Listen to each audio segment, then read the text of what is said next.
Efésios 6, a partir do versículo 10, que diz assim: finalmente, fortalecei-vos no Senhor e na força do seu poder, revesti-vos de toda a armadura de Deus, para que possais permanecer firmes contra as ciladas do diabo. Pois não é contra pessoas de carne e sangue que temos de lutar, mas sim contra principados e os poderes, e contra os príncipes deste mundo de trevas, contra os exércitos espirituais da maldade nas regiões celestiais. Por isso, tomai toda a armadura de Deus, para que possais resistir no dia mau, e havendo feito tudo, permanecer firmes. Portanto, permanecei firmes, trazendo em volta da cintura a verdade, vestindo a couraça da justiça, calçando os pés com a disposição para o evangelho da paz, e usando principalmente o escudo da fé, com o qual podereis apagar todos os dardos em chamas do maligno.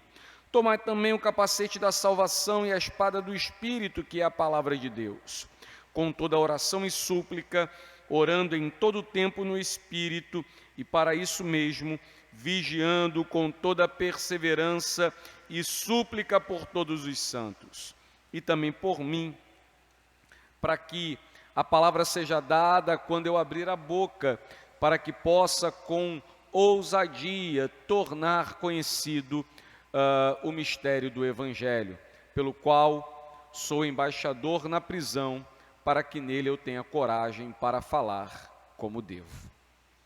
Vamos orar?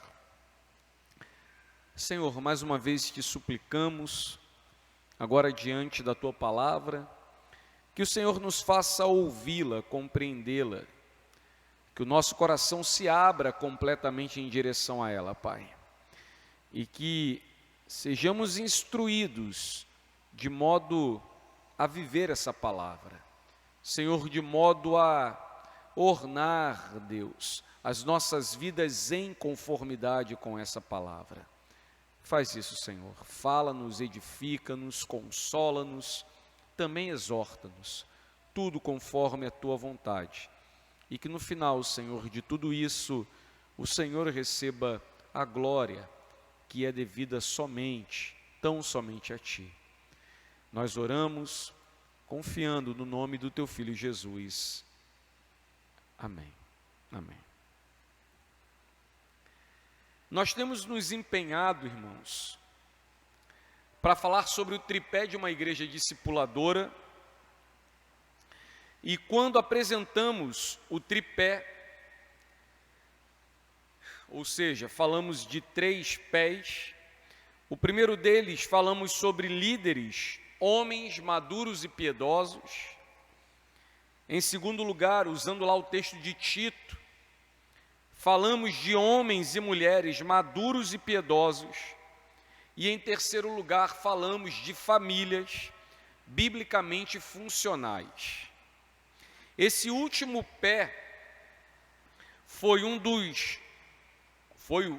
último sermão que pregamos e que nos levou um certo tempo para falarmos sobre esse terceiro pé. E falamos assim de família, né? E eu queria continuar exatamente falando sobre o assunto família. Eu queria continuar nesse terceiro pé do tripé, falando sobre famílias biblicamente funcionais, mas eu quero avançar nesse tema, eu quero avançar nesse assunto, especialmente para falar sobre batalha espiritual dentro da nossa família, dentro, do nosso lar. Casar, manter-se casado, construir e manter famílias funcionais, não é apenas uma tarefa ou um desafio físico ou material, como queiram. Não depende da vontade ou do querer de alguém de unir-se a uma outra pessoa. Não basta cumprir afazeres domésticos, isso seja para homem ou seja para mulher.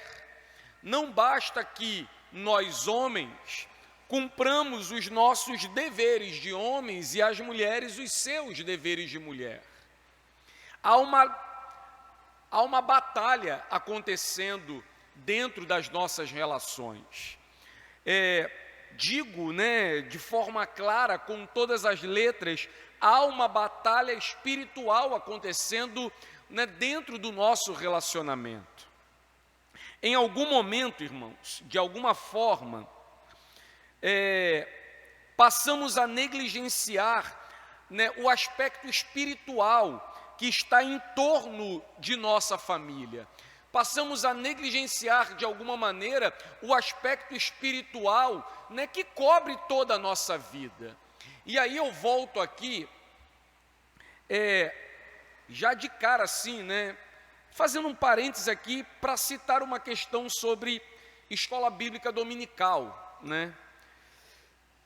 Alguns anos atrás, os irmãos mais antigos se recordam disso, nós tivemos a oportunidade de estudar o Verdadeira Espiritualidade, a obra de Francis Schaeffer. E agora nós retomamos, nós terminamos a obra e agora, enquanto nós estamos aí trabalhando para levantar o recurso para adquirir o novo material da escola dominical, nós estamos estudando Verdadeira Espiritualidade para que os irmãos mais novos tenham acesso, à mesma obra que muitos de nós mais antigos tivemos. E muitos dos irmãos mais novos estão, se deliciando exatamente com as exposições, com o ensino que vem dessa obra. E uma das coisas relevantes dessa obra é que Schaeffer nos mostrou, nos ensinou biblicamente, que não há duas realidades acontecendo simultâneas na nossa vida, uma realidade espiritual e uma sobrenatural. Ora, nós participamos da realidade espiritual, ora nós só estamos na realidade material.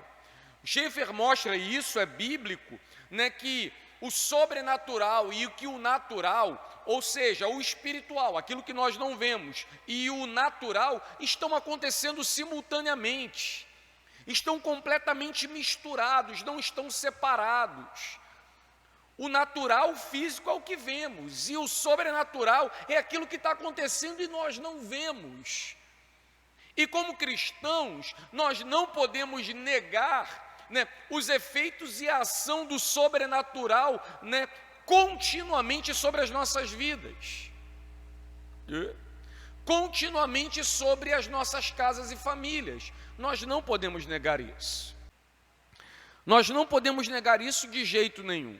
Negar exatamente, que o natural e o sobrenatural estão acontecendo e que a ação do sobrenatural é contínua, não acontece de vez em quando. Então parece que de alguma maneira, irmãos, nós passamos a negligenciar os aspectos sobrenaturais que nos cercam. Ou seja, por sobrenatural entenda espiritual.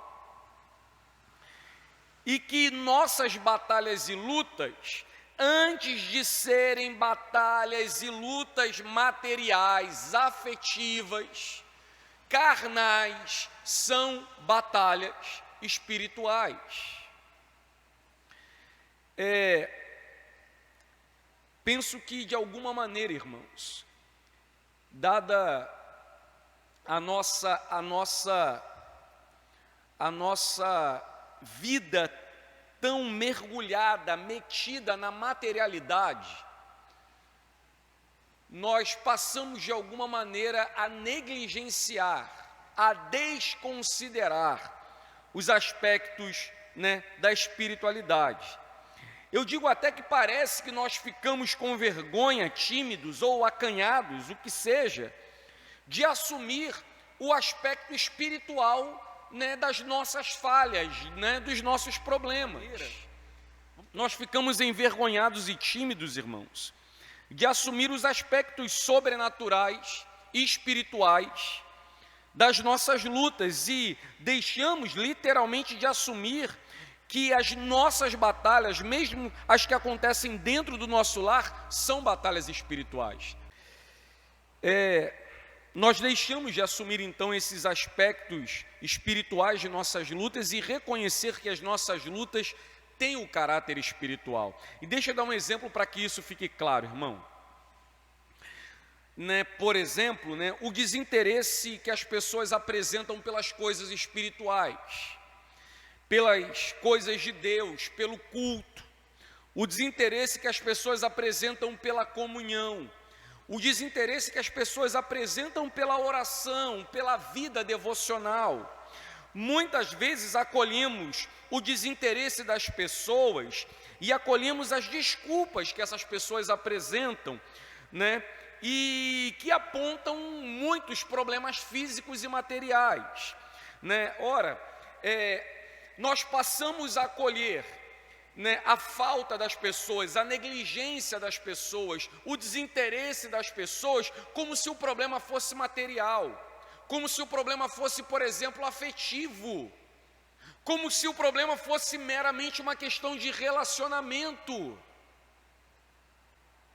como se o problema que nós encaramos e vivemos fosse tão somente um problema que diz respeito, veja bem, que diz respeito ao gosto ou à vontade de alguém.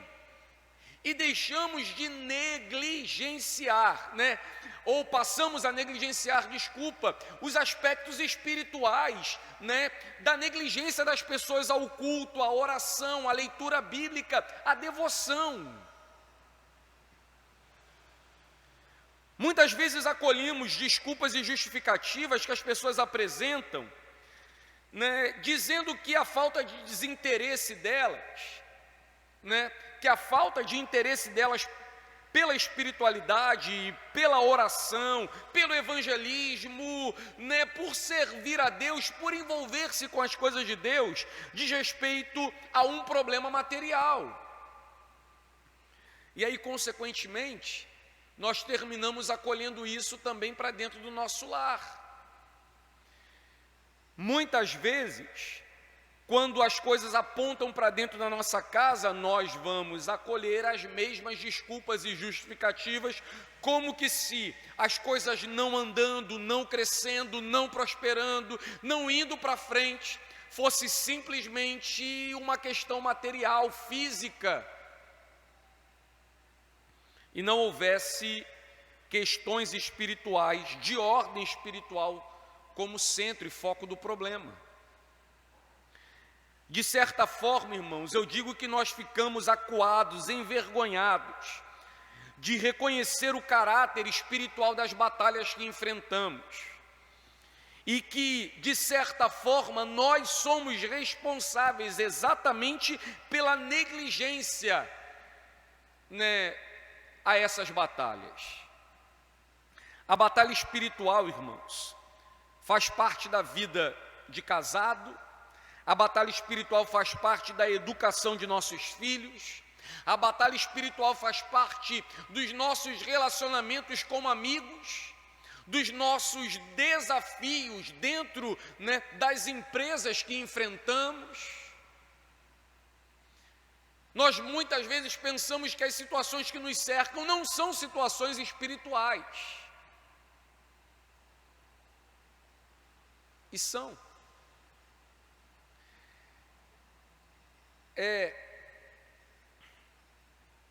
Eu acredito em uma coisa, sou estudante de filosofia e estudante de filosofia política, e gosto de política, mas eu tenho certeza de uma coisa, e como pastor, de uma coisa eu tenho pleno conhecimento e preciso ensinar isso o tempo inteiro. As questões que nos cercam, politicamente falando, não serão resolvidas com políticas públicas. O problema do pobre não vai ser resolvido com mais Bolsa Família.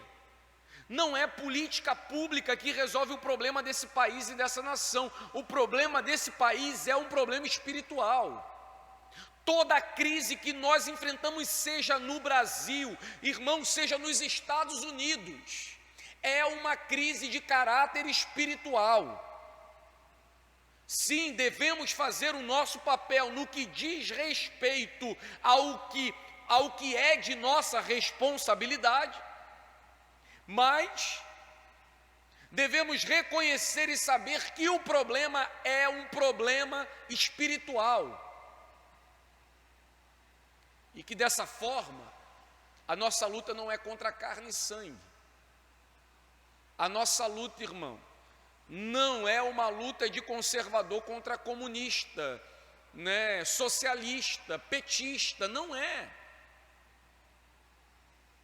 A nossa luta não é uma luta que a gente deve puxar a espada, né, e ferir abruptamente quem nós achamos, né, que pensa diferente de nós. Né, convencer é inútil, se não for por uma obra de Deus e do Espírito Santo, não tem como. Se o problema político é um problema, é uma crise espiritual, nós queremos encarar os problemas da nossa casa, a nossa falta de espiritualidade como um problema natural, não é natural.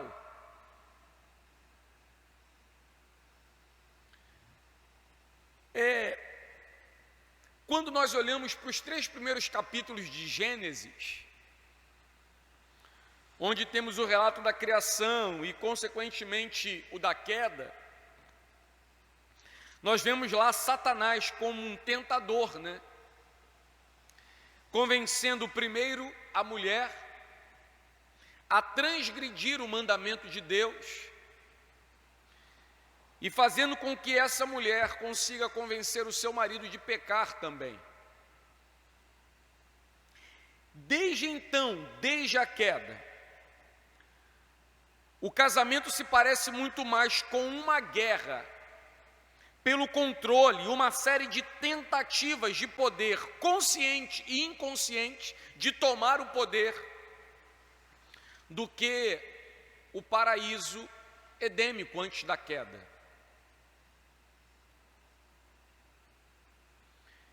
Isso é assim no Antigo Testamento, isso é assim no Novo Testamento.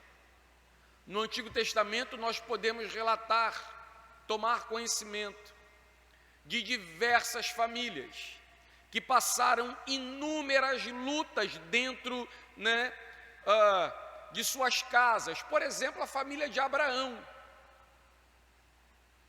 O problema de Abraão em ouvir Sara, tomar Agar, conceber Ismael. O problema de Isaac mais tarde, o problema de Jacó mais tarde com seu irmão Esaú. Nós temos diversos problemas acontecendo dentro da família. O que mostra que desde a queda há uma luta substancial, verdadeira, acontecendo, e que nós não podemos negligenciar o aspecto espiritual dessa batalha. Isso também não é diferente no Novo Testamento. Eu acredito que o texto mais claro e importante do Novo Testamento para tratar o aspecto, né, espiritual da batalha é exatamente o texto que nós lemos aqui de Efésios capítulo 6. Efésios capítulo 6. E por que essa passagem, esse texto é tão importante, irmão?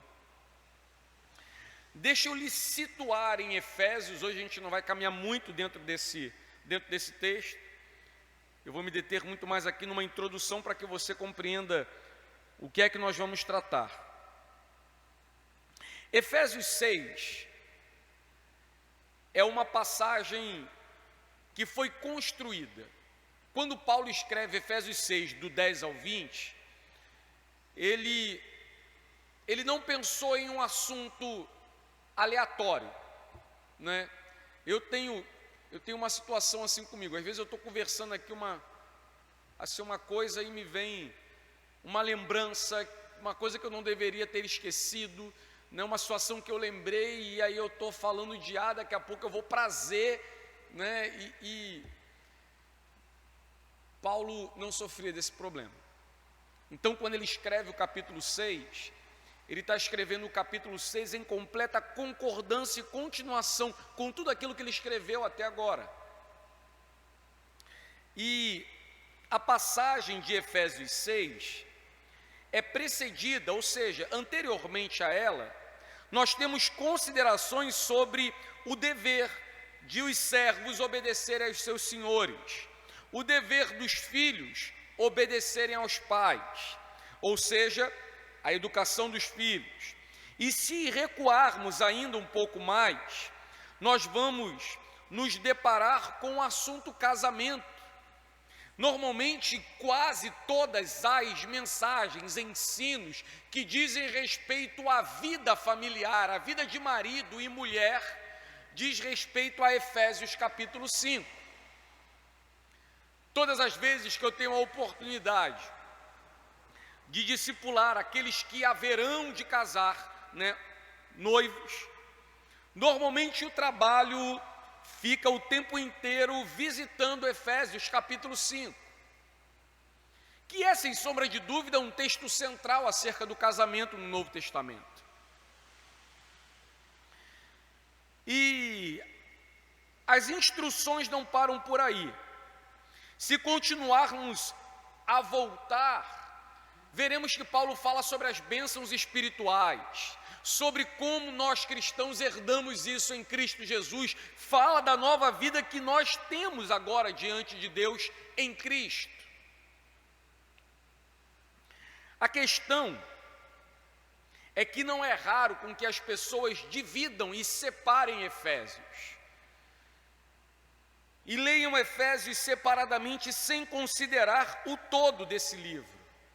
E como esse livro está muito bem encaixado na mente do apóstolo Paulo, irmãos, pelo menos naquilo que ele deixa claro na própria epístola, é exatamente no relacionamento com as pessoas, seja no trabalho, em casa, entre cristãos ou entre crentes e incrédulos, que a batalha espiritual se manifesta. E é por isso as recomendações finais dessa carta. E de fato nós sabemos disso, mas mesmo assim, esse é um aspecto que nós negligenciamos. E aqui tem uma coisa interessante, às vezes nós pegamos pessoas, conversamos com pessoas, que partem para um extremo de literalmente espiritualizar absolutamente tudo, a potência máxima, Olha, a pilha não funcionou, foi uma ação de Satanás. Não, é porque descarrega mesmo, se não botar para carregar o tempo apropriado,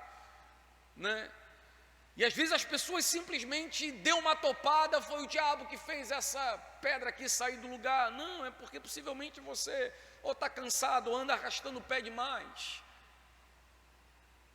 Eu estou falando de questões extremas, irmãos.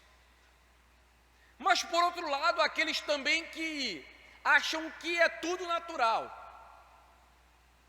que se não for comprovado cientificamente, não existe, Então a gente precisa ter cuidado com os extremos, ambos os extremos. O extremo de absolutamente espiritualizar tudo. Eu me lembro que eu conheci uma irmã que ela falava que não colocava dinheiro com cara porque era, sei lá, uma adoração ao diabo, colocar cédula de dinheiro cara com cara. E eu fui explicar para ela que quando você manipula dinheiro, você trabalha com dinheiro, você tem que contar dinheiro cara com cara. Porque se você faz um trabalho de conhecer nota lá no Banco Central, a forma como você pega a nota faz você ter o conhecimento de que se aquela nota é original ou não é, se é verdadeira ou não é, só no tato. E por isso você conta, além do número de série também, enfim, cara com cara, você nunca conta dobrado, sempre conta aberto. Não podia a nota marcada, não podia a nota, Nós criamos uma série de crendices e superstições, ou às vezes nós passamos dos limites de espiritualizar as coisas demais. Isso é um problema, é verdade, mas o lado que absolutamente negligencia tudo e não considera nada, talvez seja um problema ainda maior. Ainda maior. Deixa eu dar um exemplo aqui de uma situação que diz respeito a um apego que nós temos. Ô irmãos, é muito mais fácil, muitas vezes, de você pegar pessoas que vieram de movimentos neopentecostais, que entendem, o valor, embora muitos desses espiritualizem ao extremo, às vezes o que fazem, mas, por exemplo, no que diz respeito ao que eles ofertam, dizimam, oferecem a Deus, raramente você pega uma pessoa que tenha problema de fazer isso, que tenha problema de ofertar, de dizimar, de contribuir, de servir. Por outro lado, às vezes você pega pessoas que vêm de movimentos, que se dizem intelectuais e cristãos ao extremo e que não cumprem nada do que devem. E que ensinar para essas pessoas que elas têm que contribuir, têm que servir, irmão, é uma dor de cabeça infernal. Você não consegue. Você não consegue.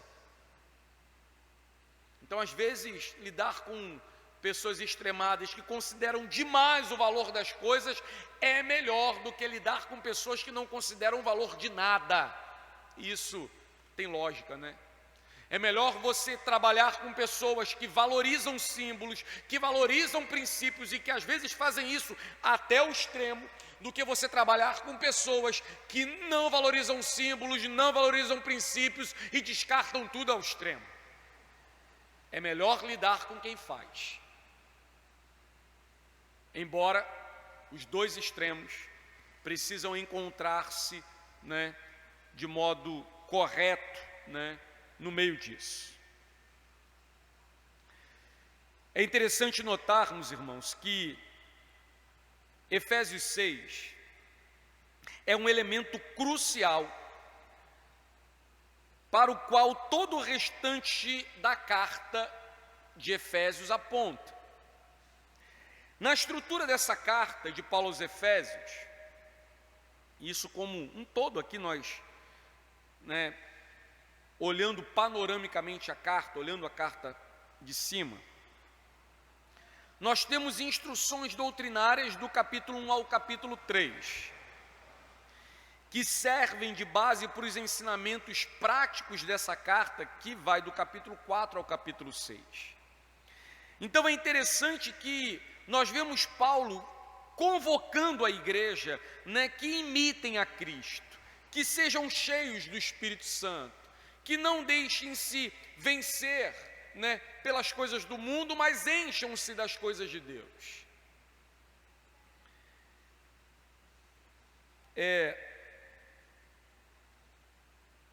No texto que fala sobre o casamento, que vai do versículo 22 ao versículo 33, especialmente, que fala de modo claro, eu entendo que todo o capítulo 5 de Efésios fala sobre a relação do lar, mas de forma clara, o versículo 22 ao versículo 33. Mas antes de chegar nisso, Paulo traz uma recomendação aos irmãos, que não se embriaguem com vinho, no qual leva a devassidão ou a confusão, mas encham-se do Espírito. E é uma referência clara ao Espírito Santo. Há uma questão que é muitas vezes imperceptível no lar, no casamento, na criação de filhos, na vida cristã social que temos, que é a necessidade de vivermos cheios do Espírito Santo. Muitos de nós pensamos e entendemos, ou queremos entender, irmãos, que a vida cheia do Espírito é necessária para quando nós chegamos nesse lugar, ou para quando nós desenvolvemos algum aspecto espiritual, quando nós exercemos alguma atividade espiritual. Mas quando nós olhamos para o texto, seja o capítulo 5, seja o capítulo 6, do qual nós vamos entrar, nós vemos que ser cheio do Espírito Santo não é algo que é importante que aconteça para um dado momento da nossa vida. É algo que é importante que aconteça para a nossa vida toda, para que os reflexos disso apareçam dentro da nossa casa, para que os aspectos disso apareçam na criação dos nossos filhos.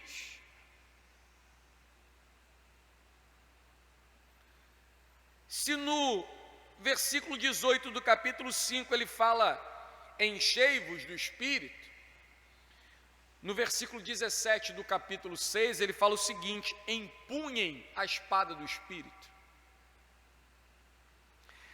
No versículo 18 do capítulo 6 ele fala, orem no Espírito.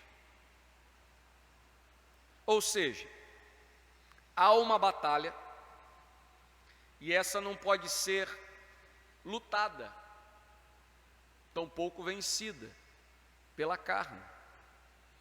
O texto mesmo diz que não é contra pessoas de carne e sangue que nós temos que lutar. Não é contra essas pessoas.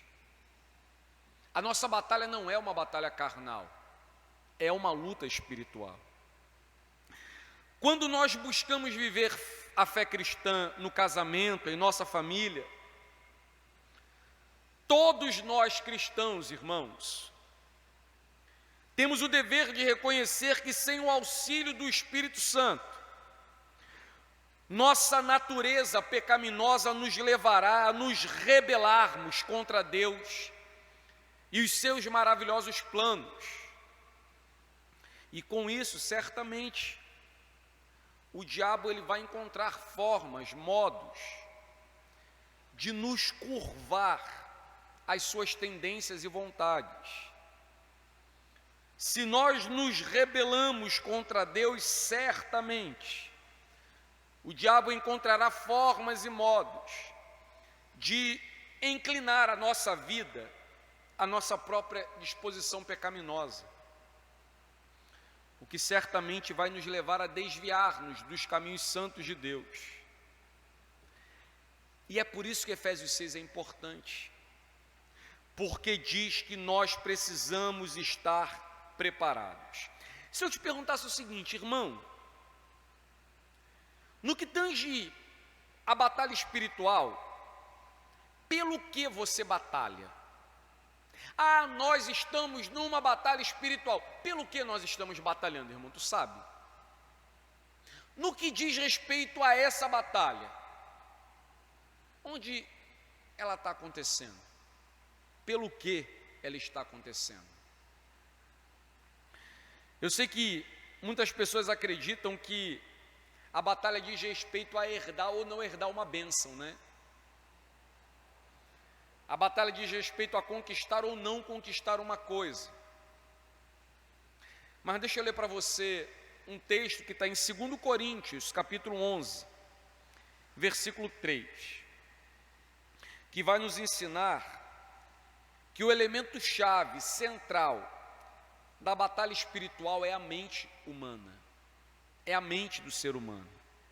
Em 2 Coríntios 11, 3 diz assim, mas temo que, assim como a serpente enganou Eva com sua astúcia, também a vossa mente seja de alguma forma seduzida a se afastar da simplicidade e da pureza que há em Cristo Jesus. No capítulo 10 dessa mesma carta, no versículo 3 a 5, Paulo ele diz assim, eu estou falando de 2 Coríntios, tá? 10. Pois, embora vivendo como seres humanos, não lutamos segundo os padrões do mundo, pois as armas da nossa guerra não são humanas, mas poderosas em Deus para destruir fortalezas. Destruímos raciocínios e toda arrogância que se ergue contra o conhecimento de Deus, levando cativo todo pensamento para que obedeça a Cristo. Sabe o que é engraçado, irmãos? Eu não sei se é engraçado, eu acho que é muito mais força de expressão. O que é interessante? Quando nós olhamos para Jesus falando sobre, ele pregando o Sermão da Montanha, e entre tantos ensinos acerca da vida no reino de Deus, ele vai entrar na questão das solicitudes. E ele vai nos dizer que nós não devemos andar solícitos pelas coisas daqui, mas buscar o reino de Deus e a sua justiça. O apóstolo Paulo em Filipenses, ele parece amplificar isso, ou tornar essa questão mais clara, mostrando aquilo que deve ocupar a nossa mente. Ele está dizendo a mesma coisa que Jesus disse, que nós não devemos estar ansiosos por coisa alguma, mas devemos fazer com que essas coisas que querem nos angustiar se tornem conhecidas diante de Deus em oração. Mas na verdade, na mesma epístola de Filipenses, ele diz tudo que é puro, tudo que é santo, tudo que é de boa fama, se há algum louvor, é isso que deve ocupar a vossa mente.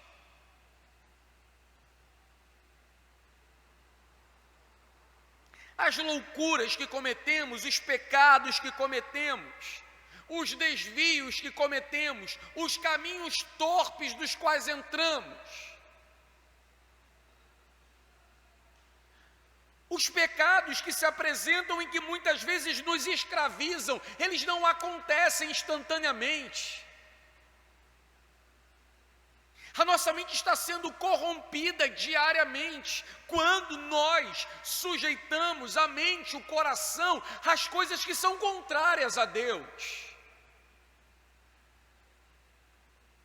Aquele ditado popular que mente vazia, oficina do diabo, irmãos, não está errado.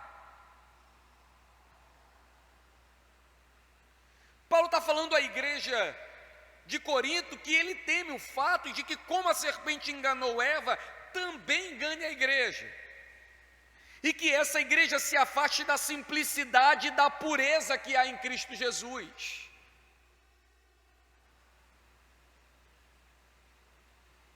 Assim como Satanás conversou, arrazoou com Eva, quanto aos motivos para ela desobedecer a Deus no jardim, a vida mental das pessoas, a nossa vida mental, é a arena, irmãos, onde ocorre a vitória ou a derrota das batalhas espirituais. Por esse mesmo motivo, nós cristãos devemos saturar a nossa mente com os ensinamentos das Escrituras acerca da nossa nova posição em Cristo Jesus.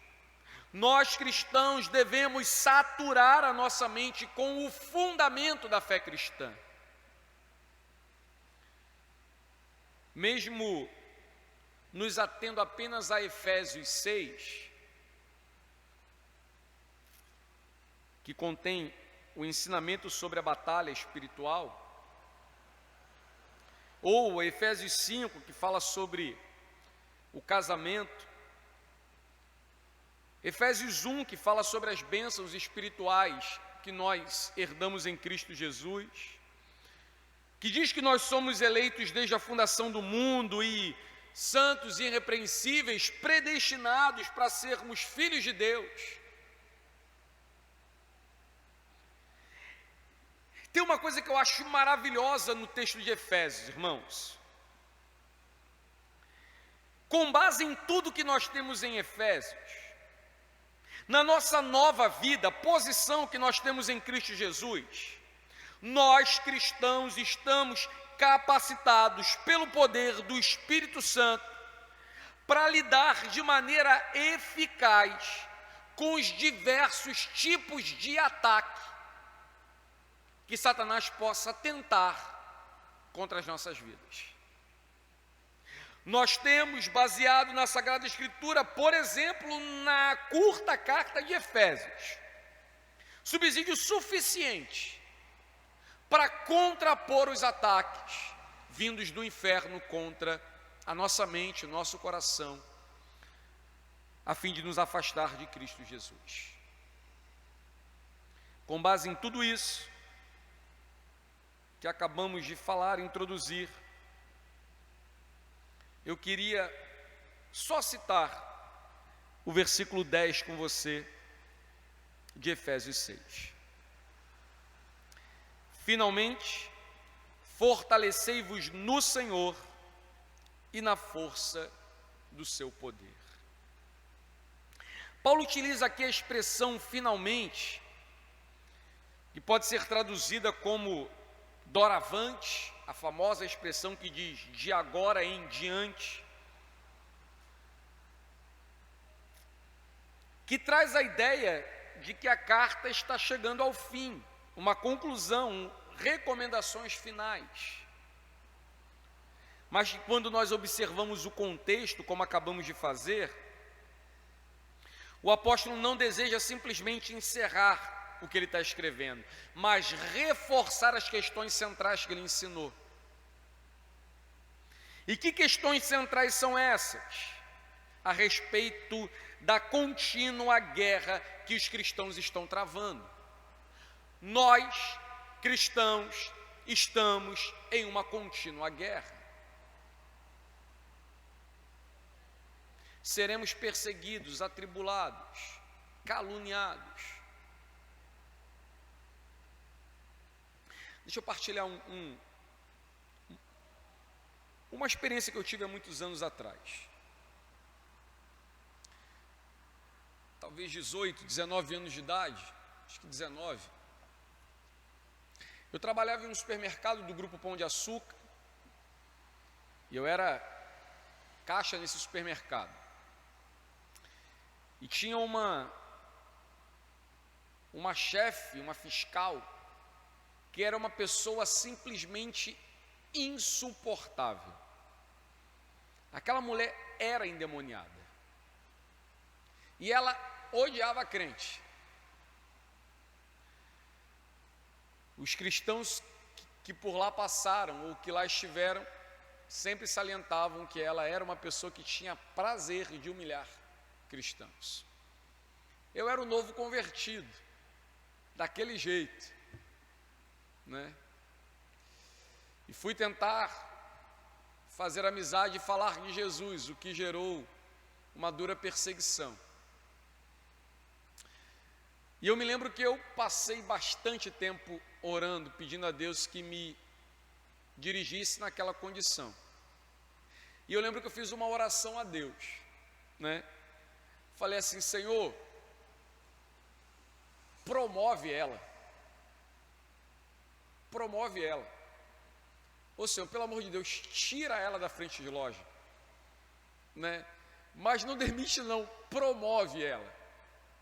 Ô irmãos, eu lembro que eu orei por isso constantemente. Senhor, promove ela. E Deus promoveu ela. Tirou ela da frente de loja, era um supermercado gigantesco, e fez ela ser chefe de um setor de utilitários dentro da loja. O mais impressionante é que eu tinha cerca de 6 meses de casa. Deus promoveu ela para dentro da loja, para ela ser chefe lá dentro, e me colocou no lugar dela. Aquilo não estava no plano, embora eu sempre pedi uma coisa a Deus por onde eu passei: Senhor, eu não quero passar um ano aqui no mesmo lugar fazendo a mesma coisa, né? Aí Deus me chama ao pastorado, e eu passo 14 anos pastoreando. Eu nunca passei um ano dentro do mesmo cargo em uma empresa, nunca passei, né? Talvez a Renner foi o tempo que eu mais passei fazendo a mesma coisa, 3 anos. Mas não passava porque não queria, né? E aquela ideia ainda não calvinista reformado, mas de que como cristão a gente tem que ser o melhor naquilo que faz. A humildade não é pensar menos de si, de sua capacidade de fazer o que deve ser feito, mas pensar menos em si no que diz respeito ao que deve ser feito. Não é menos de si, mas menos em si. Mas o fato de que nós estamos numa batalha, e a batalha com aquela mulher, ela tinha o costume de chamar as pessoas de energúmenos, que quer dizer filho do inferno.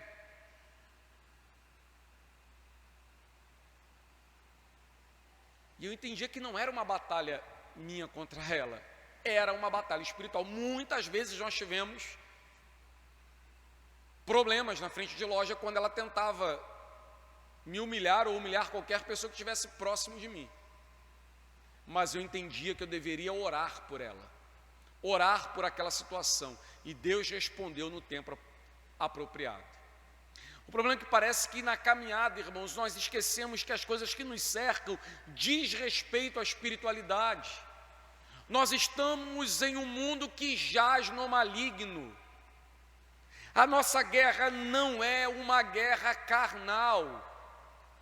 As restaurações, o reparo, o conserto, o milagre que nós queremos ver acontecer não acontecerão por vias naturais, mas espirituais. No versículo 10, o Senhor nos diz: fortaleçam-se no Senhor e na força do seu poder. O apóstolo, uma vez mais, estaria aqui intimando os cristãos para que sejam fortes e corajosos, pois sempre, irmãos, na nossa caminhada, há de existir abundância de elementos negativos que tentam nos abater, nos debilitar, nos diminuir, nos entristecer, e que nós temos que estar preparados para enfrentá-los. Voltar atrás não é uma opção. Nós não somos daqueles que retrocedem para a perdição, lembra? Nós somos dos que avançam para a conservação da alma. Portanto, precisamos ser revestidos do Senhor, precisamos ser fortalecidos no Senhor, a fim de lutar e vencer essa contínua batalha. Amém? Na semana que vem a gente continua. Vamos orar? Fica de pé comigo.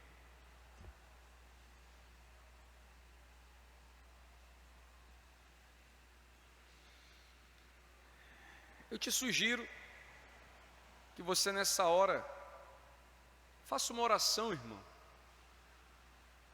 Coloca de fato as batalhas e as lutas que estão